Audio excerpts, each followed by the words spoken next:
अस्सलाम वालेकुम। आज हम बना रहे हैं मज़ेदार juicy chicken burger. Before we get started, click the subscribe button, turn on notifications, and give me a huge thumbs up. इसको बनाने के लिए हमें चाहिए 1 किलो चिकन का कीमा। यहाँ मैंने चिकन थाइस का कीमा लिया है। Mayonnaise 4 tablespoon, mustard powder 2 teaspoon, garlic powder 2 teaspoon, salt 2 teaspoon, black pepper 2 teaspoon, paprika powder 1 teaspoon, Worcestershire sauce 2 tablespoon, ketchup 2 tablespoon. 4 bread के स्लाइसेस लिए हैं, 1 मीडियम अनियन लिया है, उसको फाइनली चॉप कर लिया है, और 5 से 6 टेबलस्पून हरा धनिया लिया है, उसको भी फाइनली चॉप कर लिया है।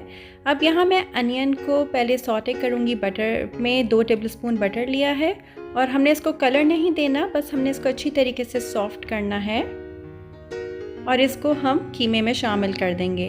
अब यहाँ सबसे पहले मैं मेयोनीज़ डाल रही हूँ। जी हाँ, मुझे कोई गलतफहमी नहीं हो रही है, मैंने सैम्पलिंग के लिए नहीं रखी थी, मैंने मैरिनेशन के लिए रखी थी, क्योंकि हम यहाँ पर एग को अवॉइड कर रहे हैं। और मैं फिर केचप और वर्सेस्टरशायर सॉस और सारी सीजनिंग डाल दूँगी। और यहाँ पर मैं ब्रेड को छोटे छोटे पीसेस में तोड़ लूँगी और उसके बाद मैं हाफ कप मिल्क के साथ इसको सोक कर दूँगी। हमें ज़्यादा मिल्क नहीं डालना है, क्योंकि हमने इसको सिर्फ सॉफ्ट करना है। आप पानी भी इस्तेमाल कर सकते हैं, मैंने यहाँ पर मिल्क का इस्तेमाल किया। और अच्छी तरीके से मिक्स करने के बाद ये भी मैं कीमे में डाल देती हूँ। मैंने इसके अंदर हरा धनिया और अनियंस भी शामिल कर दी हैं, और अच्छी तरीके से हमने इसको नीट करना है। जैसे आप आटा गूंथते हैं, इसी तरह आपने कीमे की मिक्सिंग करनी है हाथों की मदद से। यहाँ आपने ब्लेंडर का इस्तेमाल नहीं करना है, वरना वो बहुत ज़्यादा सॉफ्ट हो जाते हैं और फिर उसकी हैंडलिंग मुश्किल हो जाती है, वो पानी भी रिलीज़ कर देते हैं। अब यहाँ पर हम पैटी बना लेंगे। इसमें बाइंडिंग के लिए मैंने एग का इस्तेमाल नहीं किया है, हमने मेयोनीज़ इस्तेमाल की है, जिसकी वजह से ये बहुत अच्छे जूसी बनते हैं। और इसके ये फ़ैट फ्री कीमा है, जिसकी वजह से हमें थोड़ा सा फ़ैट शामिल करना था, जिसकी लिए मैंने मेयोनीज़ का इंतखाब किया है। सेंटर से मैं थोड़ा सा प्रेस करूँगी ताकि ये कुक होते हुए श्रिंक ना हो। पैन में मैंने 2 टेबलस्पून ऑयल डाला है। ज़्यादा ऑयल में हमें नहीं पकाना, हमें शैलो फ्राई करना है। और ईच साइड को कम से कम 3 to 4 मिनट्स के लिए हमें पकाना है, ताकि अंदर तक गल जाएं, क्योंकि ये थिक कबाब हैं।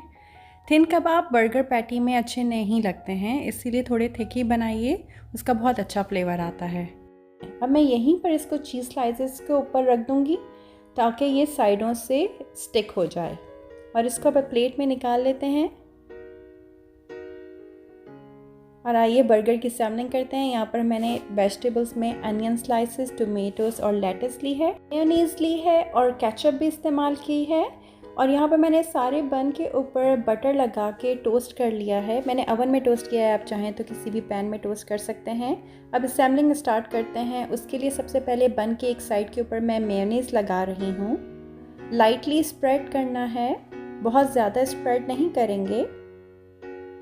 और इस बर्गर के पैटी हमेशा थिक होते हैं, क्योंकि इनका मज़ा है, इनको थिन आपने नहीं करना है, क्योंकि थिन से अच्छा टेस्ट नहीं आएगा। मैंने यहाँ पर लेटस इस्तेमाल की है, आप आइसबर्ग लेटस भी यूज़ कर सकते हैं, अपनी मर्ज़ी की कोई भी वेजिटेबल यूज़ कर सकते हैं। टोमेटोज़ पसंद है, टोमेटोज़ डाल दीजिए। और अब मैं यहाँ पर पैटी रख रही हूँ। अब मैं यहाँ पर अनियन स्लाइसेस रख रही हूँ। आप चाहें तो इस स्टेज पे पिकल्ड क्यूकम्बर और हैलापिनो का भी इस्तेमाल कर सकते हैं, अगर आपको स्पाइसी बर्गर पसंद है तो। मेरे घर में स्पाइसी फूड को ज़्यादा पसंद नहीं किया जाता, इसलिए मैं कोई एक्स्ट्रा हैलापिनो वगैरह ऐड नहीं कर रही हूँ। अब यहाँ पर मैंने 1 टीस्पून केचप रखी है और थोड़ी सी मेयोनीज़ के साथ स्प्रेड कर रही हूँ। आप चाहें तो इसको पहले से भी मिक्स करके रख सकते हैं, लेकिन काम को ईजी और झटपट बनाने के लिए मैंने इस तरह किया है। बहुत अच्छे क्रिस्पी फ्रेंच फ्राइज़ तैयार हुए हैं। मैं यहाँ आपको ऊपर लिंक दे देती हूँ, अगर आप चाहें तो आप उसको चेक कर लें। और ये इंडिविजुअल सर्विंग के लिए मैंने बास्केट ली है, और इस तरह भी आप सर्व कर सकते हैं। और अगर आप प्लेटर में डालना चाहें तो उस तरह भी सर्व कर सकते हैं, अगर आप इंडिविजुअल सर्विंग को नहीं प्रेफर करते हैं तो। देखें, ज़बरदस्त बर्गर तैयार हुए हैं, बहुत ही जूसी हैं। इसको ज़रूर ट्राई करिएगा और हमें बताइएगा कि आपके बर्गर कैसे बने। इंशाल्लाह आपसे फिर मुलाकात करते हैं, तब तक के लिए अल्लाह हाफ़िज़। Please subscribe to Amma Kakazana for more. Thank you for watching.